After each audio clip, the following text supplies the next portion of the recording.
What's up, CrossFit Magni Nutrition folk? Today I am making this video to kind of introduce you to the complexities of losing body fat because I think that's obviously why the challenge is here. But I also want you to, put a control on the things we can control and put areas of focus where it makes the bigger difference. All right, so the first thing we're going to talk about is we have to look at we're balancing energy spend versus energy consumption, because we know that if we spend more energy than we consume, we can lose weight. Now, is that weight body fat or muscle? That largely is how you go about it.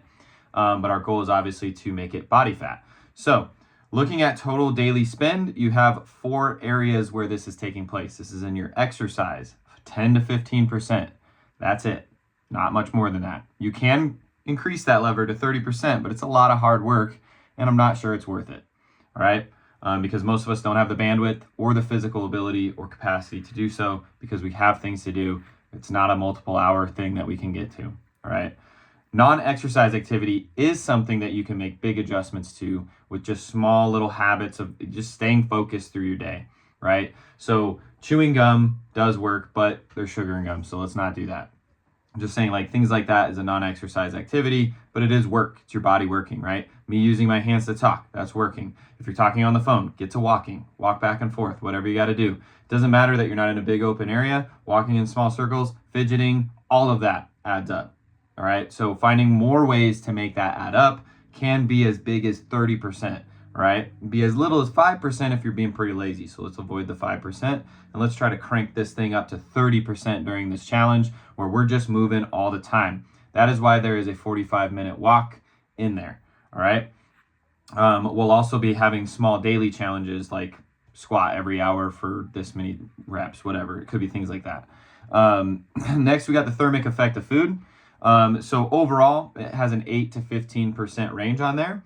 But if we dial up the protein, we're actually maximizing the thermal effect of food, because protein has a significant amount more higher thermal effect when you consume it, like up to 30%, which means when you have 100 calories from protein, which is 25 grams, then 30 of those calories are already pretty much gone just by digesting it, which is kind of nice to know, right? And that's not obviously straightforward. It's 20 to 30%, let's call it, but it's still much larger than carbs is up to 15% and fat is 2 to 3%. So that means that we really want to dial up that protein. So more emphasis on protein, and why? For the thermic effect of food, so we get bigger burn, but also less consumption, I guess you could say.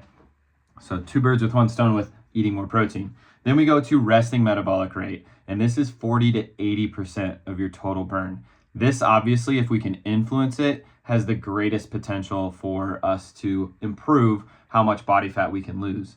All right. I'm not going to go through the long list of ways to do that, because there's little things that we can do that seem like hacks, like eating spicy food. That's not something that's probably a big enough. What I am going to go over is the big ones.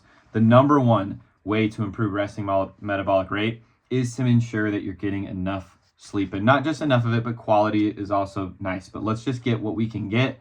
7+ hours is part of the challenge, because we want you guys to get good sleep. It's where we recover. It's where we, mainly that's it. It's just recovery. And the whole name of this game is, can we recover and do the thing again and again and again? But when you're looking at resting metabolic rate and things like that, they do show a significant increase in people who sleep 7+ hours over on the control of 5 hours.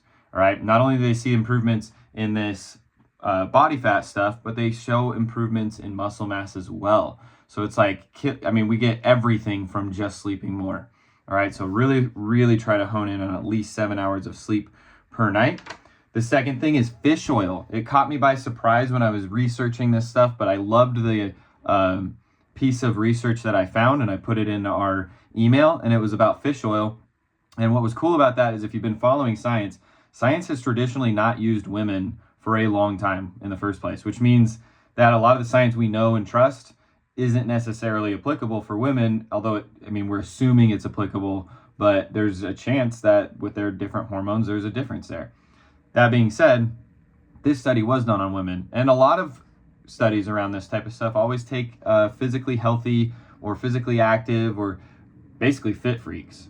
And in this case, these are just 60-plus-year-old women that are just kind of normal, all right? So I really like that the setup of that study, and I also like that they put a control on it. So like half of them took fish oil, half of them took olive oil to equate the calories so that there was no potential problems with that. And what they saw was incredible. The increase in resting metabolic rate was 14%, which is huge, huge. And it's of that, 40 to 80% of what you're going to put out anyway. So that's big. And then next, you had a 10% in exercise thermogenesis, which is basically like saying, take your normal exercise routine and we could crank it up 10% by just taking fish oil every day, which is crazy to think about. I did not know that. All right. And then fat oxidation. This is very important because our goal is to lose body fat, and they're showing an increase at rest, 19% fat oxidation increase at rest. All right. And obviously has to do with the omega-3. All right. During exercise, 27% increase. These are huge. That's big. We can almost target the fuel that we're trying to burn out of our body, which is awesome. Let's do that. All right. You also see an increase in lean mass by 4%, which is awesome too, right? So like win across the board. Take your fish oil every single day. If you don't have some, go get some. It's in I put a link to the study there too, if you want to just kind of read through that and glean whatever information I left out. Other things that we can do for that, we're already kind of doing, so I'm not going to talk about that. But next we go to why this stuff is so actually complicated. This stuff is so complicated due to something called adaptive thermogenesis. Man, I can't say it today. So what that means is it's just a fancy term for saying it is an adaptive thing for your body. If you're consistently burning the same amount every day, your body will start figuring out how to adapt to that and mainstream it, which is where we see plateaus. So that's why when somebody goes from 2,100 calories to 1,800 calories, they see this initial fantastic weight loss, and then eventually it just stops. All right, then they get frustrated and they kind of go back to old habits and routines, and it blows back up on them and stuff like that. It goes into that cycle now, right? That's because of adaptive thermogenesis. So if we understand that, we know that we're not just going to be able to lose body fat consistently throughout a year. You're going to have to focus on it and then peel back the focus, but keep the habits that keep us healthy, which basically all it is, if I had to really oversimplify this, is in a caloric number, because it's easiest to talk about there, and be like, I'm going to eat 2,500 calories a day during maintenance mode. Then I'm going to go on a weight cut and I'm going to go 2,000 calories a day during that weight cut. After 6 to 12 weeks, I'm going to go back up, but I'm going to go up slowly to my 2,500. So if I went from 2,000 to 2,500 again overnight, I might just gain all that weight back. All right. So instead, I just want to kind of slowly do it so that my adaptive thermogenesis actually helps me maintain my body composition while increasing my input. All right.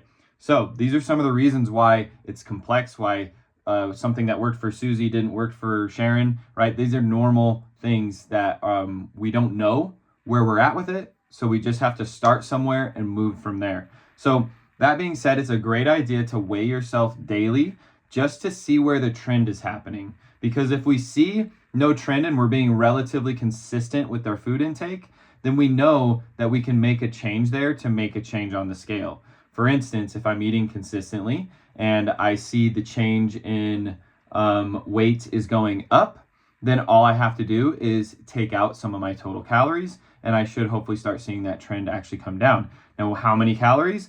I would say 200 to 300. If you're seeing weight gain, take out up to 500 calories. Kind of depends on how many you're eating overall. Because I'm not going to tell someone who's eating 1,500 calories to take away 500 calories. That's absurd, right? So just kind of depends on that. We're going to use our best judgment, but I do encourage you guys to weigh yourself daily. It's not something that's easy for us to continually do because not everybody has the same scale. But I encourage it. Try to follow the trend though. If it's, oh, I went up one day,